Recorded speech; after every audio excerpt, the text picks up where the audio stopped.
মুসা কয় আল্লাহ এখন ফেরাউনকে কি করব? আমার মুখে আছে তোমার কলেমা, হাতে আছে তোমার শক্তি। মুসার হাতে কার শক্তি? আল্লাহ। কথা কয় না কেন? আসলে লোক চল মারছে মুসার শক্তিতে না আল্লাহর শক্তিতে। খালি বলছে মুসা তোমার জান কবজ করবার চাই। মুসা বলতেছে আয়। আজরাইল যখন মুসার দিকে যাচ্ছে, মুসা হট কানেকশন আল্লাহর সাথে। আল্লাহ আমি একটা তোমার জলিল কদর পয়গম্বর, আর আমারে সালাম না দিয়ে জান কবজ করবার চাই, আমি একটু শিক্ষা দিবার চাই। আল্লাহ তুই আজরাইলের দিকে তাকাতো, বিশাল পা আছে মাথা নাই, তুই তার কি সাইজ করবি? মুসা বলতে গেলে আমার কাছে আসুক না কেন? যেই কাছে আইছে বিসমিল্লাহ কয়ে মারছে চর। কি কয়া? বিসমিল্লাহ বলে কার নামে? আল্লাহ। মুসার হাতে এত লম্বা করে দিছে হচ্ছে মানুষ খাটো, কিন্তু হাত হসে। আজরাইলের চোখ বরাবর মারছে ঘুষি। কে রে ফুটি মুসা পড়ে আছে, হাত ফুটি গেল। আসলে কি এটা মুসার হাত না আল্লাহর হাত? চোখের মনি উল্টে গেছে। আপনার জান যখন কবজ করবে আসবে না, তখন দেখবেন আজরাইলের এক চোখ উল্টে। এই চরটা মারছে মুসা, ধরে কোনো সুবহানাল্লাহ। তাহলে মুসা নবীর পাওয়ার আছে না নাই? আল্লাহ বলে মুসা পাওয়ার দেখাস না, বরং দৌড়া। আল্লাহর হুকুমে মুসা নবী দৌড়ায়, ফেরাউন ঘাবড়ায়। এক সময় মুসা নবী নীল সাগরের কাছে গিয়ে বলতেছে আল্লাহ আর তো দৌড়ানো জায়গা না। আল্লাহ বলে এই পর্যন্তই দৌড়া, এখন হেঁটে হেঁটে চলে যা। মুসা বলতেছে আল্লাহ কেমনে যাবো? সামনে সাগর। নাসরুম মিনাল্লাহি ওয়া ফাতহুন কারীব ওয়াবাশশিরিল মুমিনিন। আল্লাহ সাগরকে রাস্তা বানায় দিয়েছে 12 লাইন। ধরে কোন কয় লাইন? আপনাকে রাস্তাটা কয় লাইন? Four line. আর আল্লাহ সাগরের মধ্যে বানাইছে 12 লাইন। ওই 12 লাইন রাস্তার মধ্যে মুসা নবী তার সঙ্গীদের নিয়ে এক নিয়তে 4 রাকাত নামাজ আদায় করে। ওই 4 রাকাত নামাজ আল্লাহর এতই ভালো লাগছে, আল্লাহ নামাজটা যত্ন করে রাইখা দিয়েছে। লাইলাতুল মেরাজে নবীকে বলে ইয়া রাসূলুল্লাহ আপনার উম্মতেরা এই আসরের 4 রাকাত নামাজ যদি জামাতের সঙ্গে আদায় করে, সাগরের ভিতরে মুসা নবী নামাজ পড়ে যে সওয়াব পাইছে, আমি আল্লাহ সেই সওয়াব আপনার উম্মতের আমল নামায় দিয়া দিব। কয় ওয়াক্ত হলো? জোরে কোন কয় ওয়াক্ত? ফজর পড়লে আদম নবীর সমপরিমাণ, যোহর পড়লে ইব্রাহিম নবীর সমপরিমাণ, আসর পড়লে মুসা নবীর সমপরিমাণ। এখন সমস্ত সাহাবীরা বলে ইয়া রাসূলুল্লাহ মাগরিবের নামাজ পড়লে আমাদের কি হবে? রাসূল বলে সাহাবীরা রে, যেই কোরআন আল্লাহ আমার উপর নাজিল করেছে, এই কোরআনের মধ্যে একজন নবী আছে, নবীর নাম হলো ইয়াকুব নবী। জোরে কোন কি নবী? আমার সঙ্গে একটু গুনগুন করে গান গাওয়া লাগবে। ইয়াকুব নবী, সবাই বলেন ইয়াকুব নবী বাস করিতেন কেনানে, সবার চাইতে ভালোবাসতেন ইউসুফকে। আমার মায়েরা যারা বসে আছে পর্দার অন্তরালে, ওরা ভাবছে যে হুজুর আমাকে নামাজ করবে না। এই মাগরিবের নামাজটা খেয়াল করেন। ইয়াকুব নবীকে আল্লাহ তাআলা 12টা সন্তান দিছিল। জোরে কোন কয়টা? 12টা। ইয়াকুব নবী একদিন নির্জনে বসে আল্লাহকে বলতেছে আল্লাহ আমার 2টা সন্তান এত ভালো, আর এই 10টা এত খারাপ হলো কেন? 10টা কি আর 2টা ভালো? তখন আল্লাহকে ইয়াকুব তুমি বিয়ে করছো কয়টা? ইয়াকুব বলে আল্লাহ আমি 2 বিয়ে করছি। তোমার যে বউ ভালো, সে বউয়ের পেট থেকে ইউসুফ আর বনিয়ামিন ভালো হচ্ছে, আর তোমার যে বউ খারাপ, ওই খারাপ বউয়ের পেট থেকে যে 10টা মাল বার আছে, এই 10টাই খারাপ। এখন আমরা সন্তান যদি ভালো চাই তাহলে কি ভালো লাগবে? বউ হলি তো মা হবি রে, আগেই মা আগে বউ। খুব খেয়াল করে শুনতে হবে। আর মায়েরা যারা পর্দার অন্তরে আছেন, রমজান মাসের ছেলে এসে আমার বলে হুজুর 11 মাস আমার খিদা কম, রোজার মাসে এত খিদা কেন? খালি খিদা। আমি বললাম তোর 11 মাস খিদা লাগে না, রোজার মাসে খিদা বেশি। এটা জানবে গেলে তোর মায়ের কাছে যাওয়া লাগবে। বলে হুজুর মা কেমনে জানবে? খালি যাই বল তোর মা কি মেসা আছে? হ্যাঁ। তো মায়ের কাছে বলতেছে মা 11 মাস আমার খিদা কম, রোজার মাসে এত খিদা কেন? তখন মা বলতেছে তোর দাদি এই সর্বনাশ করছে। রমজান মাস শেষে তোর দাদি আমার বলতেছে বৌমা খবরদার রোজা রাখবো না, তুমি রোজা রাখলে পেটেরটা শুকা যাবে, খালি তুই কি তাজা খাওয়ার জন্যে রোজার মাসে আমি খাইছি রে, এই জন্য পেটের মধ্য থেকে তোর খাওয়ার অভ্যাস আছে, তুই বেড়ে আসার না খেয়ে থাকতে পারবি। এই জন্য একজন নেপোলিয়ান বলেছে, ভালো একটা সন্তান যদি চাও ভালো একটা মায়ের দরকার। আজকে অধিকাংশ সন্তান খারাপ হওয়ার পিছনে কারণ হলো আমাদের মাগুলো খারাপ। জোরে কোন কথা ঠিক কিনা? মাগুলো খারাপ। আজকে যে ঘরে নামাজের ওয়াজ ভালো রাখতেছে না, মানে নামাজই শালারা পড়ে না, নামাজ যারা পড়বে না জীবনে নামাজের ওয়াজ এদের ভালো লাগবে না। যারা সুদ খায়, সুদের বিরুদ্ধে ওয়াজ করলে তার কলিজার মধ্যে পাও দেওয়া হয়। জোরে কোন কথা ঠিক কিনা? যারা ঘুষ খায়, ঘুষের বিরুদ্ধে ওয়াজ করলে ওদের মনে হয় মাথাটা আগুন ধরে। এখন বক্তা ওয়াজ করবি কোনটা? মসজিদে গিয়ে জুমার দিনে বলতেছে যে সুদের 1 টাকা খায়, মায়ের সঙ্গে 42 বার জিনা করার গুনাহ হয়, কিসের? ইমাম কয় কে আমি সুদের বিরুদ্ধে ওয়াজ করি, কেশের গলার মধ্যে পোকা ঢুকলো নাকি? আবার যেই শুরু করছে কেশের, নামাজ শেষ করে বলতেছি ইমাম সাহেব মাস পুরো হচ্ছে, কচ্ছে এখনো 10 দিন বাকি, গোটা মাসের বেতন লাগা। ইমাম কয় চাচা আমার দোষ কি? বলে আমার বিরুদ্ধে ওয়াজ করিস, তার মানে আমি একটু সুদ খাই, সুদের বিরুদ্ধে বললে আমার বিরুদ্ধে যায়। ইমাম সাহেব বললে চাচা আপনি যদি সুদ খান এ কথা আগে জানলে আমি সুদের বিরুদ্ধে কোনো তো ওয়াজ করতাম না। কিসের বলতে 500 বাড়া দিলাম যা। আজকে মসজিদের মধ্যে ইমাম সাহেব আল্লাহর কোরআন নবীর বিধান মতন কথা বলতে পারতেছে না, কেশিয়ারের অত্যাচারে, সভাপতির অত্যাচারে, সেক্রেটারির অত্যাচারে। ধরে কোন কথা ঠিক কিনা ভাই? খুঁজলে দেখেন এই লোকগুলাই মসজিদ কমিটির বেশি জায়গা পায়। একটু মনোযোগ দিয়ে শুনবেন, অথবা সাবিল হক, হক কথা বলতে হবে। নামাজ যদি আপনার জীবনে না থাকে, আপনি যত বড়ই মানুষ হন না কেন, লা সালাতা লা ঈমানা, যার নামাজ নাই তার কি নাই? ঈমান নাই। লা সালাতা লা দীনা, যার নামাজ নাই তার কোনো ধর্ম নাই। হিন্দুদের জন্য মন্দির বানাইছে, ওরা মাঝে মধ্যে মন্দিরে যায়। খ্রিস্টানের জন্য গির্জা বানাইছে, মাঝে মধ্যে গির্জায় যায়। ইহুদির জন্য প্যাগোডা বানাইছে, মাঝে মধ্যে প্যাগোডায় যায়। কিন্তু মুসলমানের মধ্যে এমন নামধারী মুসলমান এত বড় হইয়া গেছে, এখন পর্যন্ত মসজিদের মধ্যে ঢোকে না। আছে না নাই? জোরে কোন আছে না নাই? একটু মনোযোগ দিয়ে শুনবেন। মাগরিবে 3 রাকাত নামাজ পড়লে আমাদের কতটুকু লাভ হবে এটা বোঝানোর জন্য বলতেছি। ইয়াকুব নবী আল্লাহর কাছে কাঁদতেছে, আল্লাহ আমার 2টা সন্তান এত ভালো আর এই 10টা খারাপ কেন হলো? আল্লাহ বলে ইয়াকুব রে, সন্তান রক্তমাখা জামা নিয়ে বাবার কাছে এসে বলতেছে, বাবা আমরা বহু চেষ্টা করছি, বাঘের হাত থেকে ইউসুফকে বাঁচাবার পারলাম না, কিন্তু জামা বাঁচাছি। ও বাবা এই দেখেন রক্তমাখা জামা। ইয়াকুব নবী চিন্তায় পড়ে গেল, বাঘ যদি আমার ইউসুফকে ধরে তাহলে আগে জামা খাম হবে, আগে কি খাম হবে? কথা কন না কেন? বাঘকে পাঞ্জাবি খুলে তারপর খাঁচা, তাহলে আগে জামা ছিঁড়বে। ইয়াকুব নবী তাকায় দেখে জামার কোনো জায়গায় সেনা নাই, ছুটে নাই, গোটা জামা রক্ত দিয়া মাখা। ইয়াকুব নবী বুঝবার পারলেন এই 10 জন আমার ইউসুফের উপর ষড়যন্ত্র করতেছে। তিনি ঘরের মধ্যে চলে গেলেন, ওই রক্তমাখা জামা নিয়ে আল্লাহকে বলতেছেন, আল্লাহ আমার ইউসুফ যেখানেই থাক তুমি আল্লাহ তারে হেফাজত করো। আপনারা বলেন তো বাবার দোয়া আল্লাহ কবুল করবে কি করবে না? কথা কন। শ্বশুরের দোয়া, আব্বা আব্বা আসসালামু আলাইকুম, আব্বা কেমন আছেন আব্বা? একমাত্র বাবা। ওয়াকাযা রাব্বুকা আল্লা তা'বুদু ইল্লা ইয়্যাহু ওয়া বিল ওয়ালিদাইনি ইহসানান।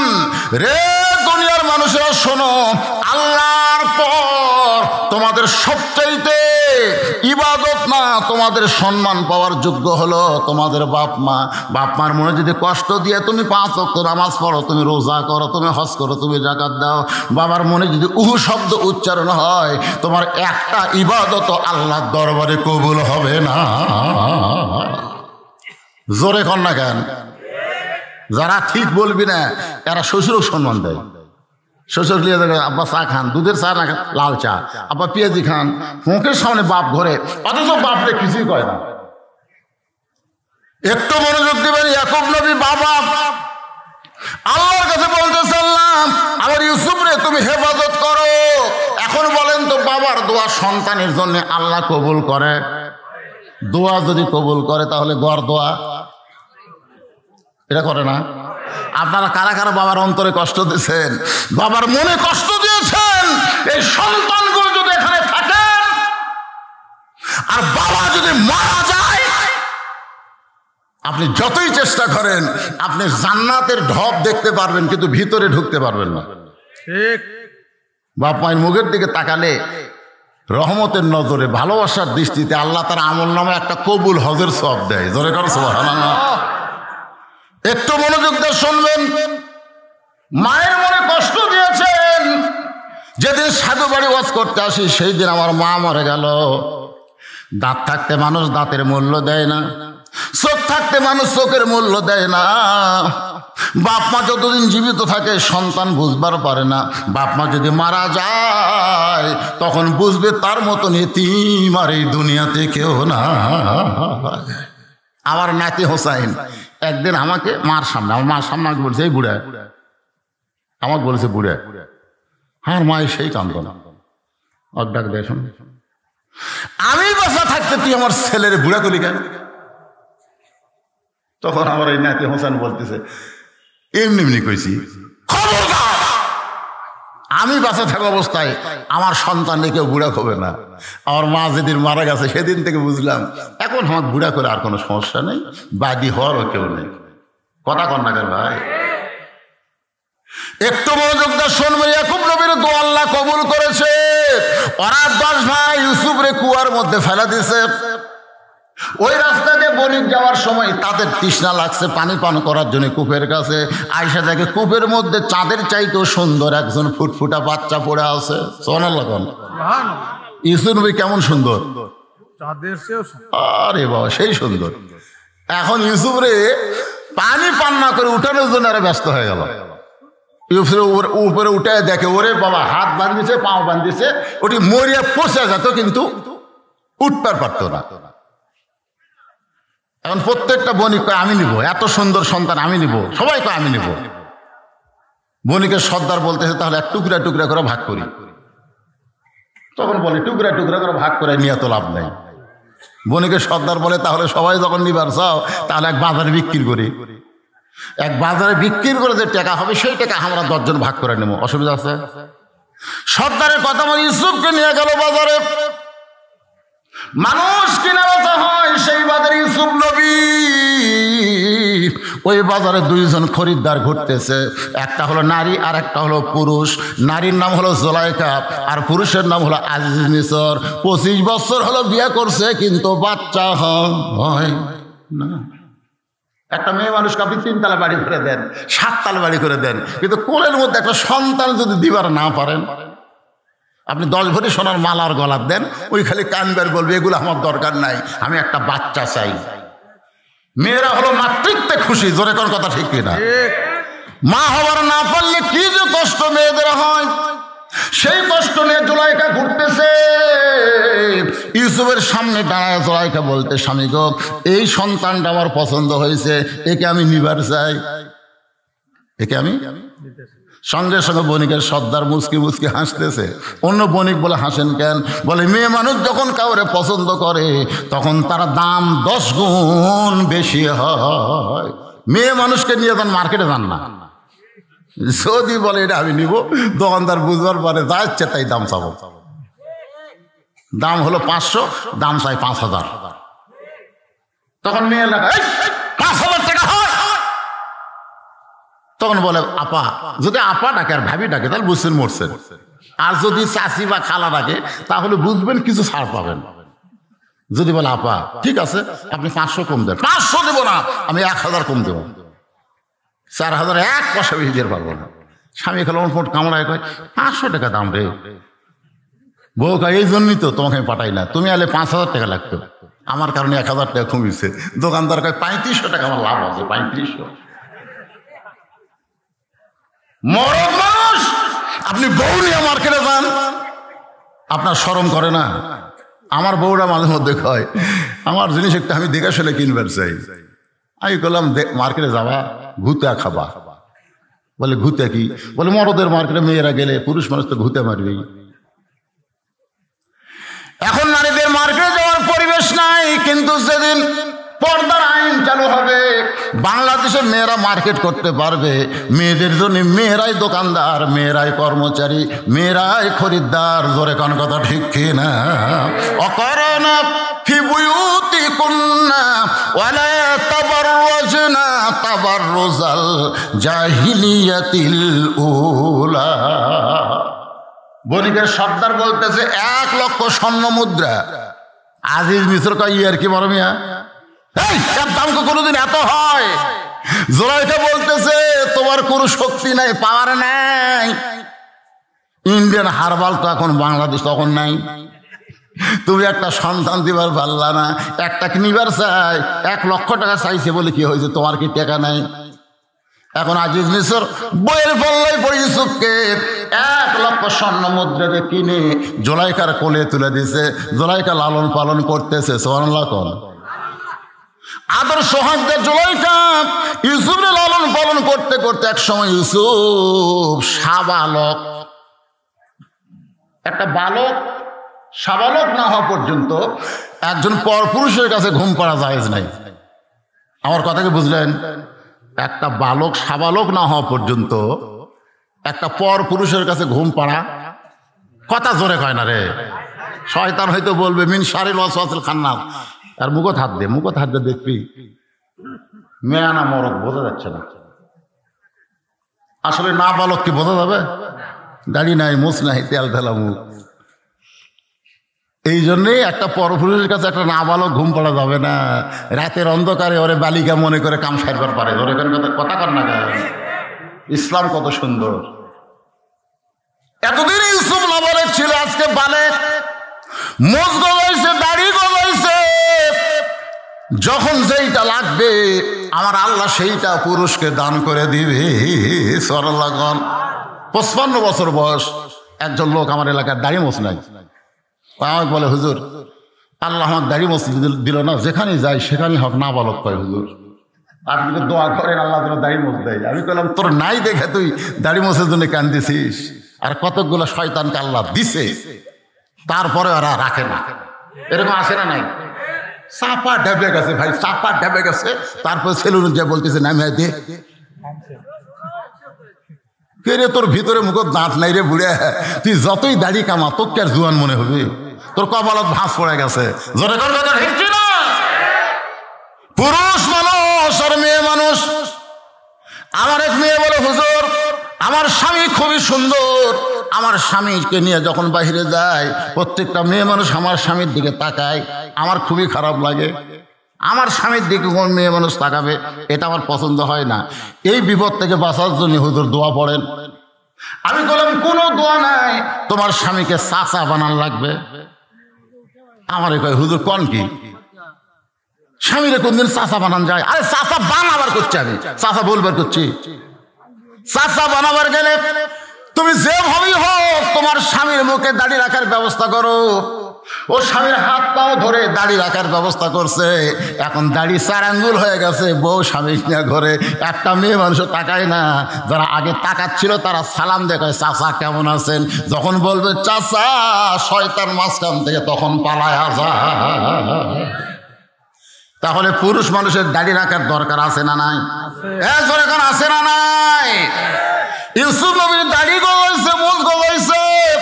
এমন সময় জুলাইখার কলিজার মধ্যে মিন শাররিল ওয়াসওয়াসিল খান্নাস শয়তান এসে বলতেছে জুলাইখা তোর আজিজ মিশর বুড়া হয়ে গেছে, কি তোর তাদের যুবক রে জুলাইখা? জুলাইখা বলে আমার সন্তান হয়, তুই কেন খারাপ নজরে তাকাবার বলিস রে? মন বলতেছে কোন পক্ষের সন্তান? এই তোর এটা কোন পক্ষের সন্তান? এই জন্য পালক পুত্র, মা যদি মারা যায় আর ছেলে যদি পালক হয় তাহলে মায়ের লাশ স্পর্শ করা হারাম। কথা কন না কেন? পালক পুত্রের বউকে বিয়ে করছে আমাদের নবী। বইয়ের নাম কি? আগে পালক পুত্র জায়েদের বউ ছিল। জায়েদ মাঝে মধ্যে নবীকে বলতো বাবা কেমন আছেন? নবী বলতে এই বেটা আমার কাছে আয়। তো এটা দেখে আল্লাহর খুব খারাপ লাগলো। কে রে? নবীর বেটাগুলো আমি ছোট বসিত মারে দিছি, আর এই সময় একটা জুয়ান বেটা নবীকে আব্বা করে কয়, নবীর খুবই খারাপ লাগ, আল্লাহর খুব খারাপ লাগলো, যার কারণে আল্লাহ বললো আল্লাহ জায়েদ বউ ছেড়ে দিছে, ওই বউ বিয়ে করেন। নবী বলতে আমার বেটা, কিসের বেটা? পালক কোনোদিন বেটা হয় না। পালক পুত্র মা যদি মারা যায় তার খাটনিও ধরবার পারবি না, যতই মা মা করে কেউ। আমার কথাকে বুঝতে পারলেন? পালক পুত্র ইসলাম সমর্থন করে না বলে জায়েদের বিবি জয়নাবকে আল্লাহ নবী বিবাহ করলেন আল্লাহর ইচ্ছায়। দুনিয়ার মানুষকে আল্লাহ জানাই দিলেন পালক পুত্র পুত্র না, জন্ম দেওয়াই হলো শুধুমাত্র পুত্র। জোরে কোন কথা ঠিক না? এটা তোর কোন পক্ষের সন্তান? তাই আমার তো সন্তান না, তাহলে এখন চান্স লে মিন শাররিল ওয়াসওয়াসিল খান্নাস। ভিতরে শয়তান কিন্তু মারাত্মক শয়তান। আপনি যখন ওযু করে মসজিদের মধ্যে ঢুকবেন তখন ইবলিস শয়তান দরজাত কান্দে, আরে এত চেষ্টা করলাম রে, এক নামাজ থেকে বাইরে রাখতে পারলাম না। ভিতরে শয়তান বলে আব্বা কান্দেন কেন? ভিতরে যে শয়তান আছে তার নাম হলো খান্নাস। খান্নাস হলো ইবলিসের বেটার নাম। খান্নাস কিভাবে ভিতরে গেল? বিশাল একটা লম্বা ওয়াজ, আমি সে ওয়াজ আজকে করবো না, যেটা বলতেই শোনেন। তার বেটা বলতেছে আব্বা কান্দেন কেন? বলে এত চেষ্টা করলাম রে, তারপরে মসজিদের মধ্যে ঢুকলো রে। খান্নাস বলতেছে কান্দা লাগবে না, এই মসজিদের মধ্যে ঢুকলে কি হবে? আমি নামাজের মধ্যে ঢুকতে দেবো না। অনেক মুসল্লি আছে মসজিদের মধ্যে ঢোকে কিন্তু নামাজের মধ্যে ঢুকতে পারে না। ধরে করা আছে না নাই? এই জন্য আল্লাহ বলেন ফাওয়াইলুল লিল মুসাল্লিন আল্লাযীনা হুম আন সালাতিহিম সাহুন আল্লাযীনা হুম ইরাউন ওয়া ইয়ামনাউনাল মাউন। আপনারা কি বিরক্ত হচ্ছেন? আপনারা নামাজের মধ্যে ঢুকবার পারতেছেন? যদি নামাজের মধ্যে ঢোকেন, ইন্নাস সালাতা তানহা আনিল ফাহশাই ওয়াল মুনকার, কোনো কিছুই লাগবে না। একমাত্র নামাজই পারে মানুষকে যাবতীয় খারাপি থেকে বাঁচাই দিতে। যাবতীয় খারাপি যদি বাঁচতে চায় তাহলে নামাজের মধ্যে ঢোকা লাগবে। কিন্তু শয়তান ঢুকবার দেয় না। এই শয়তান কোন শয়তান? কি ওয়াজ শুনতেছেন? এই শয়তানের নাম কি? আরো জোরে বলেন। শাররিল ওয়াসওয়াসিল খান্নাস। তো এখন খান্নাস বলে জুলাইখা, আজিজ মিশর বুড়া হয়ে গেছে, তুই যুবকরে টেস্ট কর। এবার জুলাইখা এসে ইউসুফের গায়ে হাত দিছে, যে হাত দিছে ইউসুফ লাফ ধরছে। জুলাইখা বলে লাফ দিলে কেন? বলে আপনি আমাকে স্পর্শ করা জায়েজ নাই। জুলাইখা কয় লালন পালন করলাম, তুই আমার গোলাম, আমার ইচ্ছা মতো তোরে ব্যবহার করব। ইউসুফ বলতেছে ইন্না আখাফুল্লাহ, আমি আল্লাহকে ভয় করি। জোরে কোন সুবহানাল্লাহ। জুলাইখা দেখলো সোজা আঙ্গুলে ঘি উঠবে না, আঙ্গুল বেঁকা করা লাগবে। 10টা দরজায় তালা দিয়ে ইউসুফকে ভিতরে নিয়ে গেছে। এখন ভিতরে নিয়ে যায় বলতেছে আমি এখন কাপড় খুলবো, তুমি আমাকে ইচ্ছা মতো দেখবা, আমাকে ভোগ করবা। ইউসুফ বলতেছে ইন্না আখাফুল্লাহ, আমি আল্লাহকে ভয় করি। জুলাইখা বলে ইউসুফ রে, দরজা জানলা বন্ধ করেছি, এই জায়গার মধ্যে তুমি অকাম করলে আল্লাহ কি দেখতে পাই? ইউসুফ বলে জুলাইখা তোমার যদি ঈমান থাকতো তাহলে দরজা জানলা বন্ধ করে অন্যায় করতে পারতা না, কারণ কেউ না দেখলে ওকে দেখে।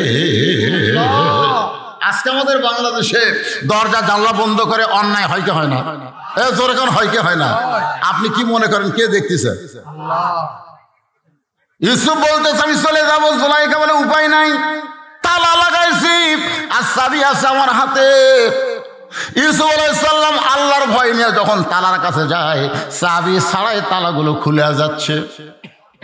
এক একে সমস্ত তালা খুলে শেষ দরজা। জুলাইখা দেখতেছে এত চেষ্টা করে কাম হচ্ছে না, দৌড়ে গিয়ে পিছনে কাপড় এইভাবে খামছে ধরছে। মনে করছে পাঞ্জাবির মহব্বতে ইউসুফ হয়তো ব্রেক করবে।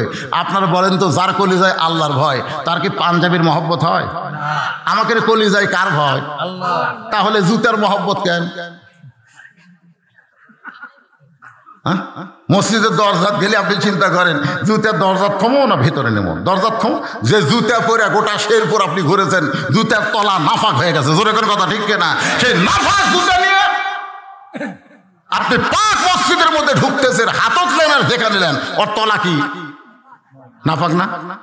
তাহলে সেই জুতা নিয়ে কার ভয়ে ঢুকতেছেন? আল্লাহর ভয়ে? চোরের ভয়? একটু খেয়াল করেন ইউসুফ আলাইহিস সালামের অন্তরে জামার মহব্বত না আল্লাহর ভয়। মারছে দৌড়, পিছনের জামা ছিঁড়ে গেছে। জোলাইখা দেখতেছে কাম যখন হলো না, কাম একটা করাই লাগবে, সে কামের নাম হলো অকাম। রাজ দরবারে গিয়ে জোলাইখা কানতেছে। মেয়ে মানুষ কানবার পারে না, যখন পারে কি পারে না, দেখবে চোখের মধ্যে গ্লিসারিন দিয়া আয় আয় নাহি নাহি নাহি। সেদিনকে দেখলাম ভাই আর তাই আগে সিনেমা কি অভিনয় করছে, তার সাথে বেশি অভিনয় করতেছে। এক হাফিজ মাদ্রাসা তুই গেছে, যে বাচ্চাকে সাথে খাচ্ছে আর কান দিচ্ছে। তুমি গুলো কত কষ্ট আছে, চাপার জুতের বাড়ি, তুই ভোটার ডাল সাথে গেছে কান দিচ্ছ। কিন্তু আপনি দেখেন ফেসবুক, গোটাল ফেসবুকে একটা মরদ প্রাপ্তি কানবার পারতেছে না, মেয়েরা কেন হঠাৎ হঠাৎ কান দিচ্ছে।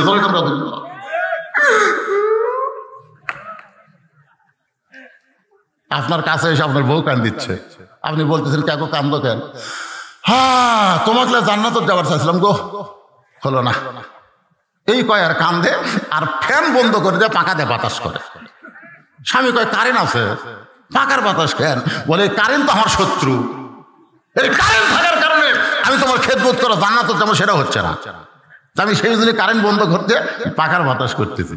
পাকার বাতাস করে আবার স্বামীর পায়ে পাও টিপে আর খালি কান্দে। স্বামী কয় কে গো তোমার কি হইল? তুমি আর খেদমত করার কান্দো? কান্দার কারণ হলো ওই বুড়া বুড়ি, ওই বুড়া বুড়ি তোমার মার বাপ, আমার কলিজাটা আগুন ধরে দিচ্ছে। তুমি যদি বুড়া বুড়ির সাথে থাকতে পারছো তাহলে আল্লাহর রাস্তায় আমাকে তালাক দাও, আর যদি আমাকে থাকতে পারছো তাহলে বুড়া বুড়ির বাদ দেওয়া লাগবে। আমা আলাইনা ইল্লাল বালাক।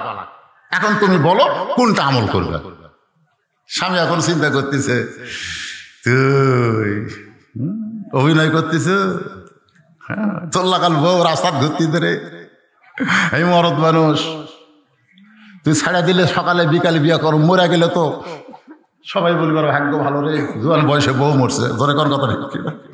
আর একটা টেস্ট করা হবে। লাভ করে বলতেছে তুই তালাক, তোর মাও তালাক, তোর 14 গোষ্ঠী তালাক। দরকার বউ ছাড়া দিব, এক মুহূর্তের জন্য বাপ মায়ের বিরুদ্ধে কথা শুনবো না। তোর কথা কন না, কথা কন না। অভিনয়, কত অভিনয় শিখছে এরা। জোলাইখা রাজ দরবারে গিয়ে সেই কান্না।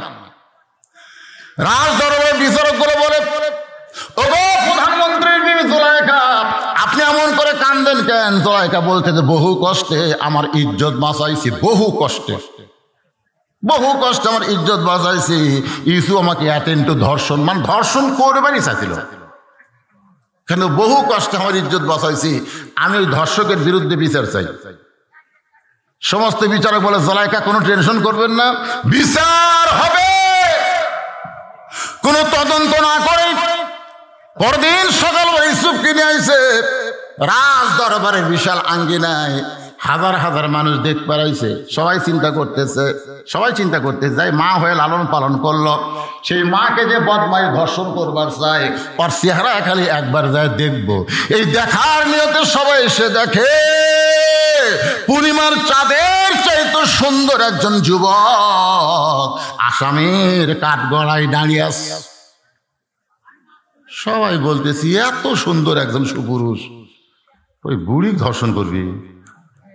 ওর ঢপ নাই, চেহারা নাই, কি গান, মাথায় টুপি, কপালত আমাদের করা, মুকুট দাড়ি, জুব্বা পরে, হায় হায় কত বছর কোরআনে তাফসীর করলো।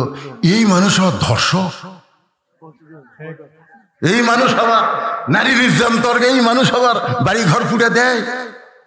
কি কন, একবার চেহারা দেখলে কি কথা কর না কেন ভাইরে? সমস্ত লোক ইউসুফের দিকে তাকায় বলতেছে এত সুন্দর একজন মানুষ, এই মানুষটা কোনোদিন ধর্ষক হতে পারে না, কিন্তু কি করবে? বিচারপতি বলতেছে রে ইউসুফ, এত বড় নিমক হারাম তুমি কেন হইলা? যে তোমাকে মা হয়ে সন্তানের মতন লালন পালন করছে, সেই মারে তুমি ধর্ষণ করবার গেলে, তুমি এত বড় নিমক হারাম কেন? এমন সময় ইউসুফ নবী কাঁদতেছে। ইউসুফ নবী কি কাঁদতেছে? বাগানকে একটু মনোযোগ দিয়ে শুনবেন। গানটা হলো দয়ালের গান, কিন্তু গানটার মধ্যে খুব সুন্দর কথা আছে। গিয়াছিলাম ভবের বাজারে, ছয় চোরাতে চুরি কইরা আল্লাহ ধরলো আমারে। যারা চুরি করলো খালাস পাইল, আমায় দিল জেল উপায় বলো না, জনম দুঃখী কপাল পোড়া নবী ইউসুফ গেছো না। বিনা দোষেই দোষী কইরা, বিনা দোষে দোষী কইরা দিল জেলখানা, এই দুনিয়ার কপাল পোড়া নবী ইউসুফ একজন। আল্লাহ কা ইউসুফ রে তুই কান্দিস না রে, কান্দিস না। এমন সময় একটা কোলের বাচ্চা, কোন কিতাবে লেখছে 4 মাস, কোন কিতাবে লেখছে 2.5 মাস, কোলের বাচ্চা মায়ের কোল থেকে দুধ পান করতে করতে মুখ টান দিয়ে বলে, রে বিচারক, শুধু অভিযোগ করলেই বিচার করা যাবে না, তদন্ত করে বিচার করা লাগবে।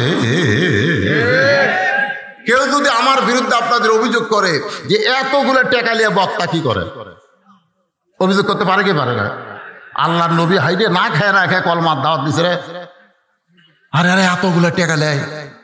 আপনারা বলেন তো কলেমার দাওয়াত দিয়ে কোনো বক্তা টাকা নেওয়া যায় আছে না? কলেমার দাওয়াত মানে ঈমান গ্রহণই করেনি, তাকে কলেমার দাওয়াত দিয়ে একটা টাকা নেওয়া হারাম। কিন্তু কলেমা গ্রহণ করার পরে তাকে যদি তালিম দেয়, এই তালিমের বিনিময়ে হাদিয়া নেওয়া যায় আছে। আমরা কোনো হিন্দুর কাছে গিয়ে ওয়াজ করতেছি না? আপনারা যারা আছেন সবাই কি কথা কন না কেন? সবাই কি? তাহলে আপনাকে কি আমি কলেমার দাওয়াত দিচ্ছি না ঈমান গ্রহণ করার পরে নামাজের কথা বলতেছি? নামাজ কি ঈমানের আগে না পরে? কথা কন, ঈমান গ্রহণের আগে নামাজ না পরে নামাজ? আগে ঈমান। একটু মনোযোগ দিয়ে শুনবেন। ছোট্ট বাচ্চা বলতেছে, রে বিচারকেরা, অভিযোগ করলে বিচার করা যাবে না, তদন্ত করো। বিচারকেরা বলে, কে কথা কয় রে? কে কথা কয় রে? দেখা যায় না। এমন সময় মা নিয়ে যা বলতেছে, হুজুর এই ছোট বাচ্চা মাত্র 2 মাস বয়স, 2 মাস আগে দুনিয়াতে আইছে, সেই বাচ্চা কথা বলতেছে। বিচারক বলে, সবার সামনে বাচ্চাকে ধরো।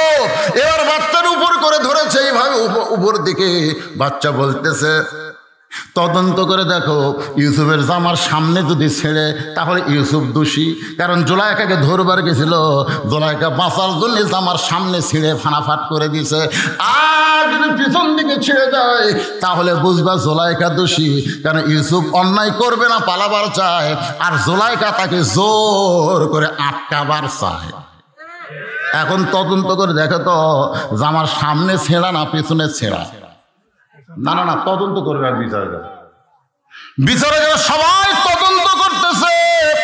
তদন্ত করে দেখে জামার সামনে ছেঁড়া তো দূরের কথা, কোনো ময়লাও পর্যন্ত লাগে নাই, আর পিছন দিকে জামা ছিঁড়া ফানাফাট হয়ে গেছে। সমস্ত বিচারক চোখ বন্ধ করে চিন্তা করতেছে, ইউসুফ তুমি নির্দোষী, কিন্তু আমরা জবান খুলবার পারতেছি না রে, আমরা সাহাফে পড়েছি। ইউসুফ তুমি কি কথা কয় না?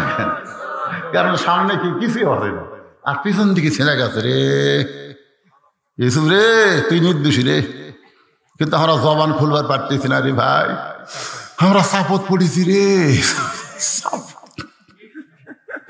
এমন সাপ বিচারক মারতে ভাই, নির্দোষী গুলা দোষী হয়ে গেছে, আর দোষী গুলা সব খালাস হচ্ছে। জোরে করবে, এর নাম হলো সাপ। সাপ কিসের সাপ? প্রধানমন্ত্রীর বউ হলো জুলাইখা। সেই জুলাইখা অভিযোগ করেছে, প্রধানমন্ত্রী অভিযোগ করেছে। এখন যদি বলি নির্দোষী, তাহলে আমাকে বিচারকের পদ, কথা কয় না, বিচারকের পদ, পদ রাখার জন্য, পদ ধরে রাখার জন্য এখন প্রধান বিচারপতি বলে ইউসুফ। স্যার আলী টান দিচ্ছে, জনগণ খালি কান ফেলে আছে। কি কয়? ইউসুফ তুমি দোষী। যেই কাছে দোষী তখন সবাই কে, এটা কি রায় হলো রে? আল্লাহ কোরআনে বলেছে, ইন্নামা ইয়াখশাল্লাহ মিন ইবাদিহিল উলামা, বান্দা সমরে আলেম বান্দারা সবচাইতে আল্লাহকে বেশি ভয় করে। যে আলেম 50 বছর কোরআনে তাফসীর করে, সে আলেম আবার কি সবাই জানে না? জানে না। যদি দোষীর জানতো তাহলে জানাজা এত মানুষ যেত, পৃথিবীর এত জায়গা জানাজা হতো। যেখানে জানাজা সেখানে লাখ লাখ লোক। হায় হায় রে, মিথ্যা দোষে দোষী হয় ইউসুফদের জেলখানা। ইউসুফ কান্দে, আল্লাহ তাই কান্দিস না, বিনা দোষে যারা জেলখানায় রাখবে তার সম্মান দিন দিন বেড়ে যাবে। ঈশ্বর শেখদার জেলখানাতে রাখছিল, ওর সম্মান বাড়িছে না কমিছে? কথা কয় না, কারণ দোষী। আর আমির হামজা আপনাকে শেরপুর আমাকে বাদ দেয়, আমার কাছে আসা কয় হুজুর আমির হামজা ডেট লাগবে। আমি ভিতরে আসলো সেটাই ভালো রে, আমাকে খাওয়া মনে হয় বন্ধ হল। আল্লাহ এইরকম যে সমস্ত আলেমেরা বিনা দোষে দোষী হইয়া জেলখানায়, এদের সম্মান আল্লাহ কমাচ্ছে না বাড়াচ্ছে? আরে একবার বার হওয়ার দেরে ভূমিকম্প উঠে যাবি, তোর কোন কথা ঠিক কিনা?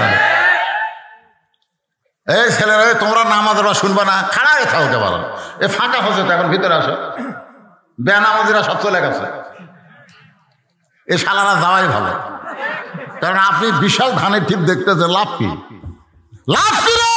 সবগুলো ধান না বাতাস দে, বাতাস দিয়ে দেয় কোনটা ধান কোনটা চিটা পাতান।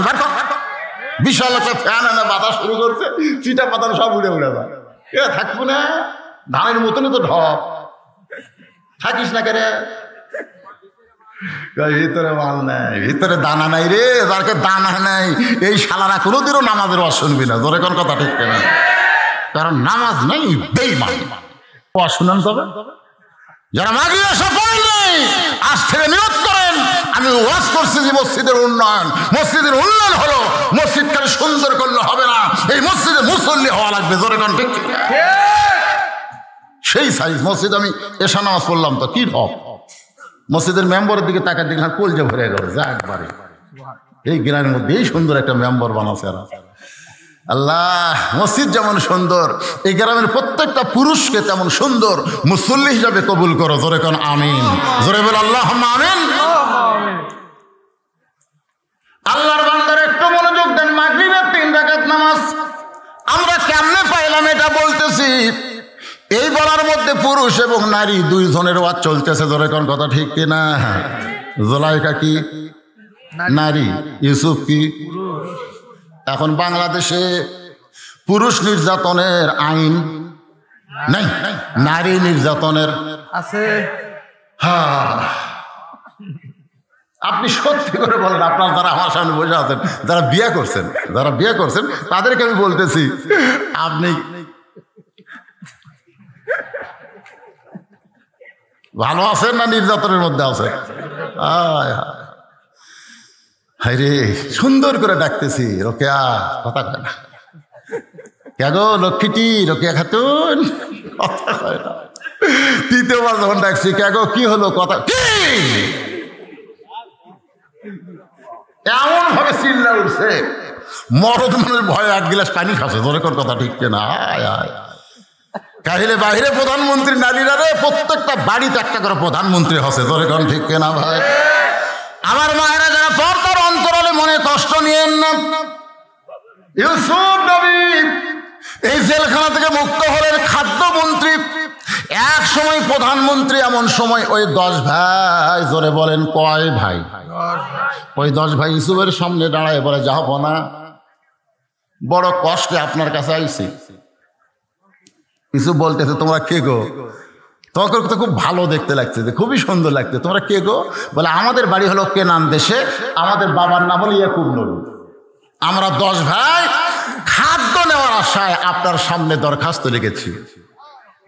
ইউসুফ চোখ বন্ধ করে কয়, এরাই তো রে, বহু কান্নাকাটি করছি ভাই, আমাকে ছাড়া দেন ভাই, আমি আর বাপের কাছে জীবনে যাবো না, আমাকে ছাড়া দেন, আমি একটু যাই। এরা আমাকে জোর করে হাত পাও বান্ধে কুয়ারের মধ্যে ফেলে দিছে রে, এরাই তো রে। মন বলতেছে, তোর আর্মি আছে, র্যাব আছে, তুই তোর যোগ লাগা, কি করো? মন বলতেছে লাগা, আর ইমান বলতেছে তো ফেলা না দিলে এই জায়গায় আসা পেল নেই। তাহলে আর 10 জন তো তোর উপকারী করছে। এটা হচ্ছে ইমানের কথা। ইমান বলতে তো কুয়ার মতো ফেলা না দিলে তুই সিংহাসন পাতি, ভালোই করছে তো। আর মন বলতেছে হাই রে কান্দাকাটি কর্ণ ভাই, এ 10 জন আমাকে ছাড়েনি, লাগা। ইমান বলতেছে 42 বছর পরে খামাখা বিয়ার দিনই বউ সন্দেহ আছে, খুবই সুন্দরী তো, মনে মনে চিন্তা করে হয়তো বিয়ার আগে প্রেম করছে, মনে মনে। বউ কয় কে গো বাসর রাত, তুমি আমার কাছ থেকে সরে যাও কেন? বলতেছে মনে হয়। কি মনে হয়? আর কয় না। বউ থুয়া বেড়া ঘুরতেছে, বাপ খাই করে বাবা ঘরের মধ্যে সুন্দরী বউতে বেড়া ঘুরিস করে, তুই কি হিজড়া নাকি রে? ছেলে বলতেছে আব্বা মেয়ে এত সুন্দরী আমার সন্দেহ হয় যদি বিয়ার আগে প্রেম করে।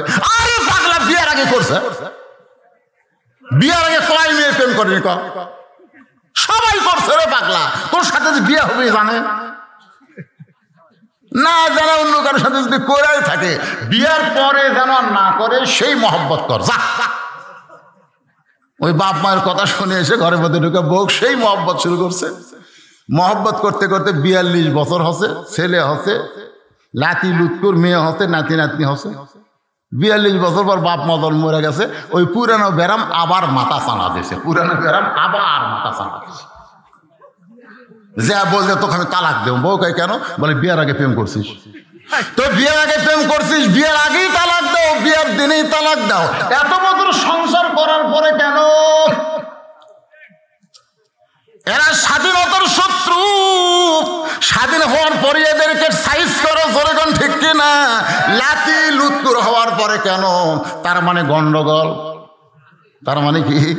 একটু কথা চিন্তা করে শুনবেন, 42 বছর পর আর গন্ডগোল করা লাভ নাই। ইউসুফ চোখের পানি নিয়ে বলতেছে আপনারা ওই 10 ভাই, কিন্তু আপনাদের তো আরো 2টা ভাই ছিল, সেই 2টা ভাইয়ের খবর কি? আপনারা তো সর্বসা করলে 12 ভাই, জোরে কোন কয় ভাই? তাহলে আপনার 10 ভাই আছেন, আরো 2 ভাই, এই 2 ভাইয়ের খবর কি? ওরা 10 জন বলতেছে একজন বাবা ছাড়া কিছুই বোঝে না, একজন বাবা ছাড়া কিছুই বোঝে না। বলতেছে কেন কিছুই বোঝে না?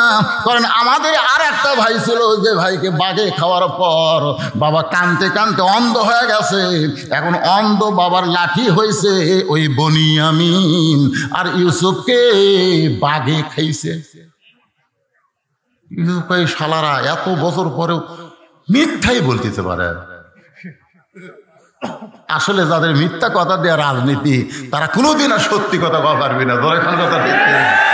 আর আমাদের রাজনীতি হলো জালিকাল কিতাবু লা রাইবা ফিহি হুদাল লিল মুত্তাকিন।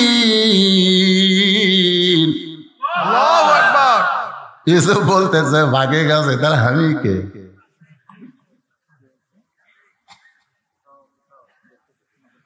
আমি কে? ওরা 10 জনকে আপনি? আরে আমি ইউসুফ রে,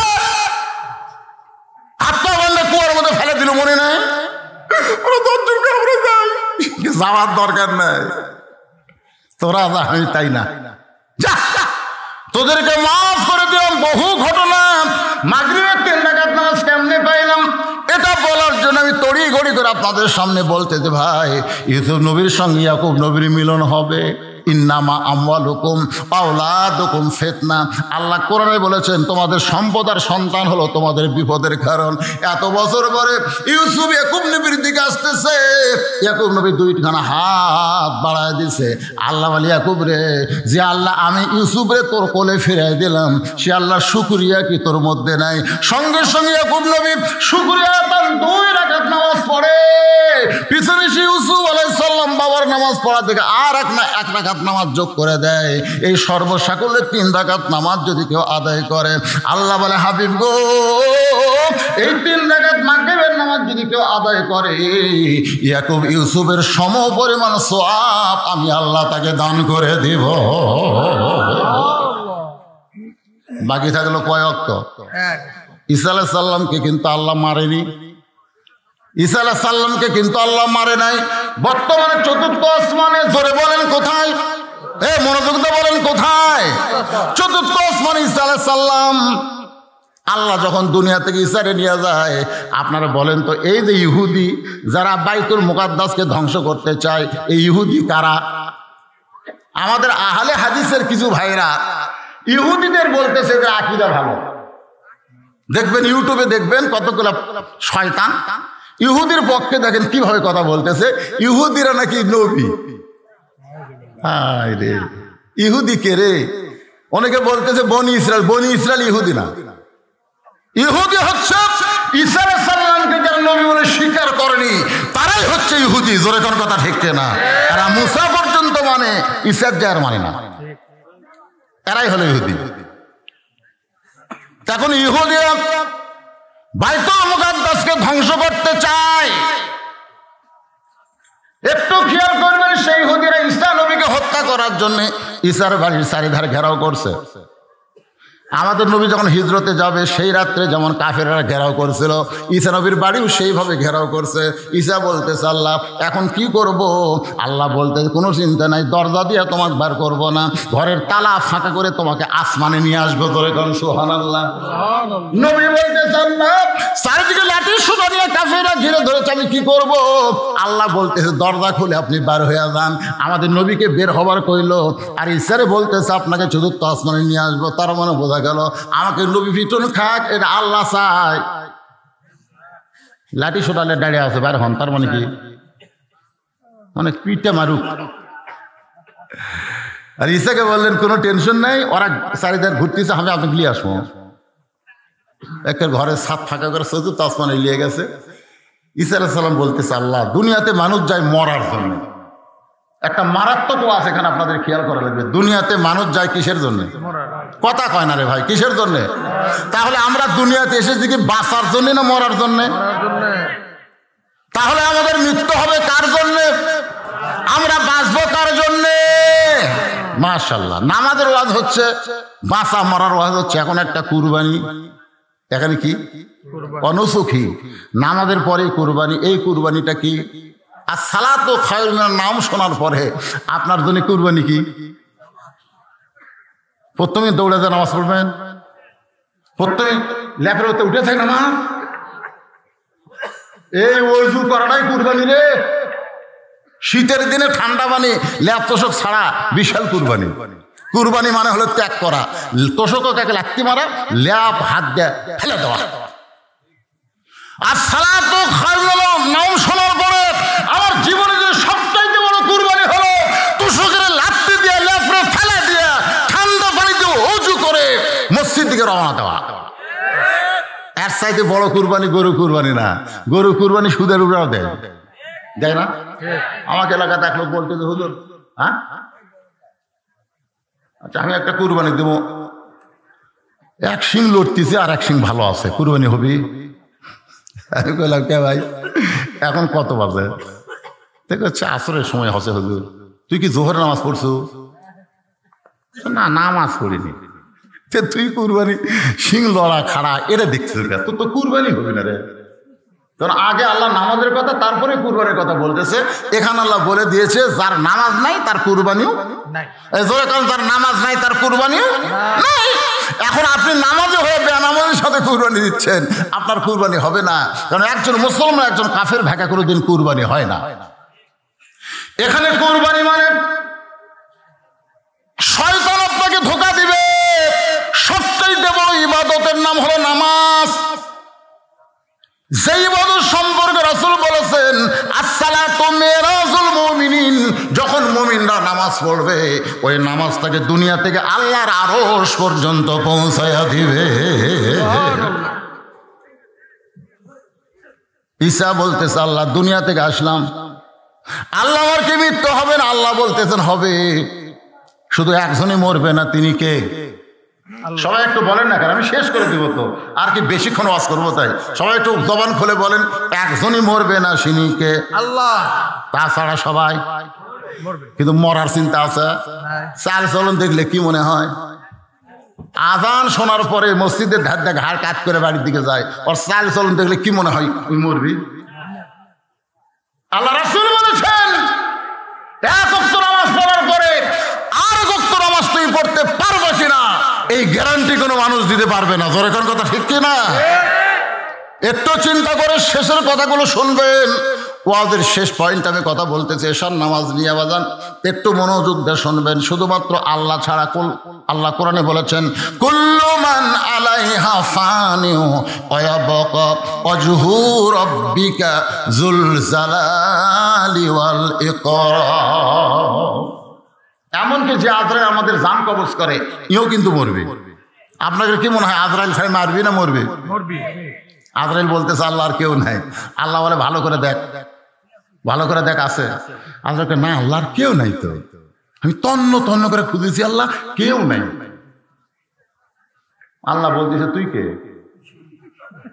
হায় হায় রে, আমি খুঁজবার যে আমার কথা মনই নাই। আল্লাহ কয় মর।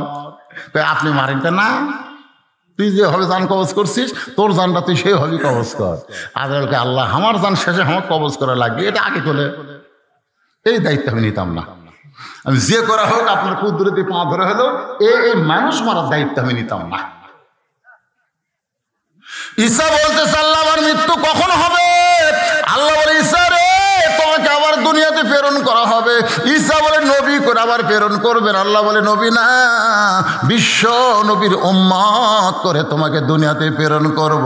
যেই সময় বিশ্ব নবীর উম্মত সঙ্গে সঙ্গে ঈসা নবী এক নিয়তে 4 রাকাত সালাতুশ শুকুর বিশ্ব নবীর উম্মত হওয়ার কারণে আদায় করেছে। ওই 4 রাকাত নামাজ আল্লাহর এতই ভালো লাগে, আল্লাহ উম্মতে মুহাম্মাদের জন্য এশার 4 রাকাত ফরজ হিসেবে আল্লাহ দিয়ে দেয়। এশার 4 রাকাত ফরজ নামাজ জামাত আদায় করবে, ঈসা নবীর সমপরিমাণ সওয়াব আল্লাহ দান করে দিবে। এখন আপনারা বলেন এই 5 ওয়াক্তের মধ্যে কোনটা বাদ দেওয়া যায়? ফজর দেওয়া যাবে নাকি? এই যারা যে কয়জন আছেন মসজিদের উন্নয়ন হলো, আজকে কারা কারা ফজরের নামাজ পড়বেন 2 হাত তুলে একটু আল্লাহকে দেখান তো। যদি বাঁচিয়ে থাকেন আর ফজর আগে যদি মরে যান তাহলে দায়িত্ব নেই। টান টান করে তোলেন না কেন ভাই? টান টান করে তোলেন তো দেখি। লিল্লাহি হাত নামান। আজকে আপনাদের মাহফিল সার্থক। মসজিদ টাইস ফাইস দিয়ে কাম হবে। আগের বর্তমান প্রধানমন্ত্রী 564 মসজিদ বানিয়ে দিচ্ছে। কি রে, একটা মসজিদ খালি রাস্তার ধারে থাইরে উঁচে ভাই, এ চেয়ার ফ্যাটিরা উঠতে পারতেছে না। যারা চেয়ারের নামাজ পড়ে তারা কয় হুজুর যে উঁচে এত সিঁড়ি বয় ওটাই গোটাই। প্রধানমন্ত্রী একটা কাম ভালো করছে, উঁচিয়াত মসজিদ বানিয়ে দিচ্ছে। একমাত্র যুবক ছাড়া ঘুরে কেড়ে খাওয়া নেই। যখন ঠিক কেনা হয় তো মসজিদ বানাছে। আপনারাও মসজিদের জন্য উন্নয়নে মাহফিল। হ্যাঁ হ্যাঁ উন্নয়ন কিরে, এই আজকের উন্নয়ন হলো সবাই ফজর নামাজ পড়বে। এই মসজিদের আহাল, এই মসজিদে আজান দিলে যারা নামাজ পড়েন তারা কারা কারা আছেন একটু হাত তোলেন তো দেখি। এগুলা সবগুলো লোক কোথা থেকে আসছিল রে? আচ্ছা হাত নামান। এই মসজিদের না অন্য মসজিদ থেকে আহাল হয়ে যারা আজকের ওয়াজে আইছেন তারা কারা কারা একটু হাত তোলেন তো দেখি। ও বুঝেছি, সব বাইরের লোক। তাহলে আপনাদের মসজিদের উন্নয়ন হলো? লোক কিনা নাই। ও আত্মীয় স্বজন আছে সেদিন আলহাস ওই দে সঙ্গে কথা বলছেন আমাদের দিন। আজকে আমরা দোয়া করে দেব, আগামীকাল নামাজের দিন। আপনারা বলেন তো 5 ওয়াক্তের মধ্যে জুম্মা আছে? নাই। কেন? জুম্মার নামাজ আসমানে আল্লাহ দেয়নি, জুম্মার নামাজ আল্লাহ দুনিয়াতে দিছে। লাইলাতুল মিরাজে যে 5 ওয়াক্ত দিছে সেই 5 ওয়াক্ত হলো নামাজ, আর জুম্মার নামাজ এটা দুনিয়াতে আল্লাহ দিছে। আমি 5 ওয়াক্তের উপর ওয়াজ করলাম, আমি 5 ওয়াক্ত ধরেন। আল্লাহ পাক কবুল করুন। সকলে ইস্তেগফার পড়ে এই মোনাজাত করে যাবো আমরা সবাই ইস্তেগফার করব। কালেকশন যা করার দরকার জামাই করে হবে। সভাপতি বলেন না বলে এত বসে আছে কোন ভাই? কোন দেন পকেট থেকে দিবেন না বাকি দিবেন? যেটা দিবেন কোন মানে আমি জানি এমনি তো টপ টপ করে আসার পর থেকে আমি দেখছি টপ টপ করে পড়তেছে। দরকার কথা ঠিক করে আমি পরে বুঝলাম যে মাঝে মাঝে ফাঁকা হওয়ার কারণে ওটি পড়তেছে টপ টপ করে। এইরকম শীতের দিনে এইরকম রাত করে মাহফিল করা ঠিক না। 11টার মধ্যে মাহফিল কভার করে দিবেন, ফজরের নামাজ মানুষ জামাতের সাথে পড়ে দেবেন। আমার তুলেই দিলেন রাত 10:15 দিকে। চিন্তা করেন এখন বাজতেছে প্রায় 12:30 বাজে যাবে। এখন এত দীর্ঘ রাত। সভাপতি সাহেব বলেন হ্যাঁ